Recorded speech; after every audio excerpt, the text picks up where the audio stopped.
you Right. have rich history with Miami, the city of Miami. Absolutely. And I want to Absolutely. speak more about that, some of the associations that you have with the people in the city of Miami. Well, I mean, it really all started, of course, when when you from, especially the East Coast, when you go to Miami, you really don't know too, unless you know somebody down there. You don't know too much about the hood side. All you know really about the beach. You going down there to vacation, clubs, chicks. You know what I'm saying? So I came. The Source Awards. Matter of fact, all awards for that matter. When you think about it, they were only really being shot in New York, L.A., right? The That MTV part. Awards, VH1 Awards, Vibe Awards. It was either New York, L.A. I came up with the idea to do the award show in Miami, and the first Source Awards was the first. I did three. I did three Source Awards in Miami, but the first one was done right on Miami Beach at the Jackie Gleason Theater, and trust me, that was like an impossible feat. You know what I'm saying? Because they real tight about who they want, let alone on the beach, but the Jackie Gleason Theater. So, myself and my partner Dave, we pulled it off. And yeah, once we started doing Source Awards in Miami, we kind of created the whole vibe of people like black people coming to the beach. Because prior to that, on the actual beach side. Now I know when Luke and them had came, they was on Fifth, but really black people wasn't really like that deep on the beach per Hmm. se. You know what I'm saying? And when we started doing Source Awards, it was like we was doing it around Memorial Weekend. I had also opened up my club, the Club Zeno, and we just had it cracking on there where black people were coming in, and every year they were coming more and more, like on Memorial and on Columbus Day weekend. And I would think that we had a lot to do with that. After that, we did it at the old American Airlines Arena, right there across the bridge, and then the last one at the James L. Knight Center, that's kind of connected to the hotel over there, Hmm. like kind of in Brickell. But when I started going down to Miami, of course, like with me, it's always just the hood, just trying to find the hood anyway. I decided to stay down there, like a lot of guys from the East Coast do. Once you go down there for a vacation, you just like, man, I want to live down here because you know the weather. And at that time I had some money, you know what I'm saying? And it's like I had some real money. So there's no better place in your mind to go to Miami, not knowing that all you could do is spend money down there. There's That not too part. much coming back. You know what I'm saying? Now Facts. we brought the city, when it was all said and done, we brought the city over $50 million in tourism money. The Source magazine, like, you know what I'm That saying? Well, part. you Yeah. know what I'm saying? Well, the beach wise, Miami Beach, because I do know Miami Beach is separate from Miami, but we was getting money from kind of both. I remember Art Tail, rest in peace to Art Tail. He was a county commissioner. He was like the big commissioner over there. And we would get money from him because they would have money for grants to bring things down. So we he would give us some money, you know what I'm saying? And he was a little slick one, rest in peace to him. And yeah, man, I mean, once I started, what I'm saying, meeting guys and getting around guys, and I would go over on the other side of the bridge, as they called it, and then I That opened up a part. studio right there on Biscayne, right over the bridge. And once I opened that studio, I pretty much opened it to everybody in the hood, like. Me and Monster, what I'm saying, was real close. One Monster, then Piccolo, and all the guys that Ball Greasy, who starts. That part.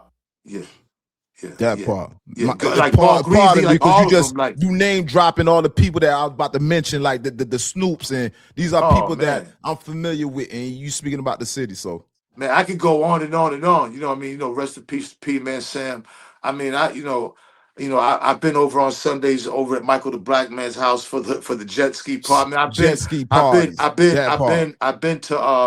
I've been, on the I mean, of course, Little Haiti. I've shot movies and videos and Eyes and Happy and all those guys over there. You know what I'm saying? And Teeth Way and what I mean, Gato, all those guys. Then of course Free Macazo. Like, I know all these guys personally. These are my personal friends, and we have relationships of 20 years and over. You know what I mean? Like probably 25 years of relationships, and you know, um, I had moved my dad down there. My son Ray Ray came down there. You know, I was a part really of Miami for a minute down there, but I really paid attention to my to the hood, and then I opened up a compound kind of like in North Miami, Little Haiti, a little above Little Haiti, North Miami. But I had a whole compound with like four different houses, and my doors was open up to the hood, so that's how I started meeting a lot of hood guys. You know what I'm saying? Man, My street. you name some key people in the city, man. Like I said, your history is very rich down here.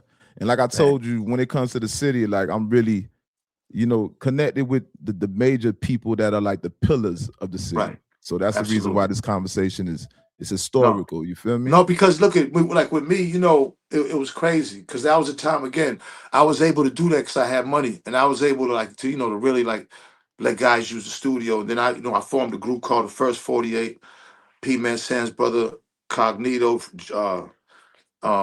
JT Money, Lil Dev, you know what I'm saying? I mean, Snoop, my monster, Coon. I mean, we was recording like a motherfucker. Everybody was coming through. Everybody, you name them, any type of, Dr. Zoe. I can go on and on, man. I mean, my thing is like one thing about Miami is Miami had its own sound. So once I started living down there, I lived in Miami right before I moved to Atlanta for like maybe 9 years. So once I was down there, I was through all the hoods, of course the pork and beans, the old Scott projects. I mean, you know what I'm saying? Then, going up to Broward, fucking with Mango Man and fucking my man Jay and them with the, my man Tiger down in Brown Sub. I mean, I could go on and on, man, for real. Like the triangle, what I'm Boy, hey, saying? Yeah. listen, hold up, Yeah. man. That I part, that part. Listen, hold up, bro. I don't know if you guys understand what Zeno's saying. Listen, Zeno, for you to be a person that's not even a native of Floridian, bro, you just named all this, like, you naming the triangle, homie. Yeah. Yeah. They don't know nothing about no Opalaka. They don't know nothing about Now that, bro. Opalaka, that's You're naming yeah, the names that you dropping, like even like I said, Snoop Trina brother. That yeah, man done been in my house before, my mama house. yeah, You heard yeah, me? My brother then yeah. was cool with Mark and etc. Right? Six Right, degrees of separation. You naming right, like literally the key players in the city, bro. right, You know what I right. mean? Now, So no, no, no. And it that's feel surprising good. to me. It feel good. I ain't gonna Yeah. front because I love them niggas. Like we got a real relationship. Like JT Money, I spent my pardon whole me. years down there with the hood. You know what I'm saying? Then of course we was making so much money as far as the source, and then the source awards, and I had the club down there. It was just that was just a good time when a lot of money was being made, spent. So I did a lot for the economy of Miami, whether Miami or know it or not. Talk And about you said 50 million. You said 50 million well, you see, generated, you got to right? understand. You got to understand. Out of the three source awards, um, man, I had a club. I spent over $1 million in renovating clubs, Zeno, and shit, man. I let dudes come in there, smoke weed, smoke. The first time I did an interview down there, I did it with Trick Daddy. I forgot who was. That's the first time I met Trick, right? I met Trick's pops, Pop Young, before I met Trick. You know You what talking about I'm pops, boy. saying? You You naming the feel me? city. You know the city. So what Yeah, was that? What was that with that first encounter with Trick? man. So we doing an interview, and we at the Hit Factory. This is years ago. This has got to be like almost 20 years ago, 20 something years. And he came in and we sitting right back each other because they was interviewing both of us. And Pop had hooked it up. And we the nigga started smoking the wooler. That's what we called him in Boston, like a woolie. Talking Like about the a coke with dirty, the talking about weed. a boom joint, Yeah, talking about a dirty joint. yeah. You know what I mean? Yeah, yo, that part. yo, right. Talking So about the cocaine with the that part. listen, Yeah. see, I remember the old Rolex and Cocos. You know what I'm saying? I remember Black Diamond. Like I could go. You know what I'm saying? Like I was literally like I did my first video at Black Diamond. That was like one of the first joints, right on 79th. You know what I'm saying? You know what I mean? So like yeah, I got history in Miami, man. I always had a lot of great deal of respect. I never got a chance to meet Uncle Al, but I know about the history of Uncle Al and all that he meant to Miami. I remember the old Skinny Khaled. You know what I'm saying? When I was down, I remember Khaled. Skinny Cal. Ross, the first time I met Ross was Ross sold me some weed, pulled up at the Aventura Mall. and was like, and opened up the trunk. He had the Beamer, and I'll never forget it. So he got the big ass 357, you know, the nickel plate that's sitting in the trunk. He wanted me to see that motherfucker. You know what I'm saying? So it was love. It was mutual respect. He knew who I was. Of course, I knew who he was. I knew Ross from Suave House. You know what I'm That saying? When he part. was like, you know, from a while. So yeah, man, you know what I mean? Like it was just dope to kind of see where I remember the Pitbull before Pitbull blew up. You know, all these guys. So for me to kind of witness their beginnings to where they're at, I knew what they was going through to get there. It's rough in Miami. It's rough.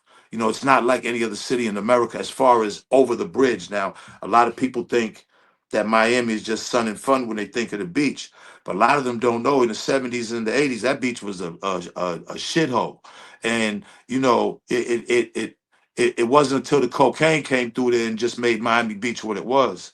You know what I'm saying? And then niggas Now you started giving flooding. me some Yeah, history. 'Cause remember, I yeah, ain't.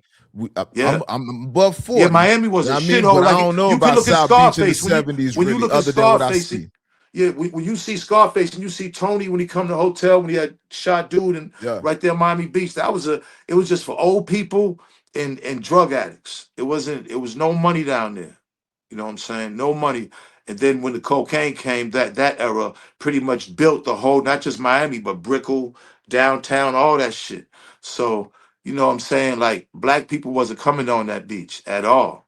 Mhm. Like when Luke came, like I said, Luke was on Fifth Avenue at the club, so but niggas wasn't coming on the beach side.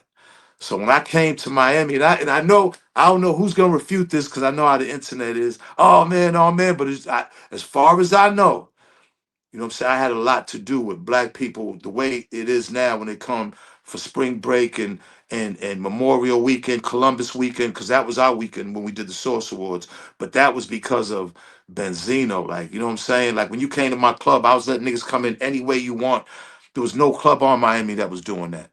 That was the only reason I even spent a lot of money. I spent over a million something So what just club that because I used was? You to said I Club used to have Zenos, 100 right? niggas with me trying to get in Miami clubs and they be complaining about what niggas wearing. So I said, man, shit, I'm gonna get my own club.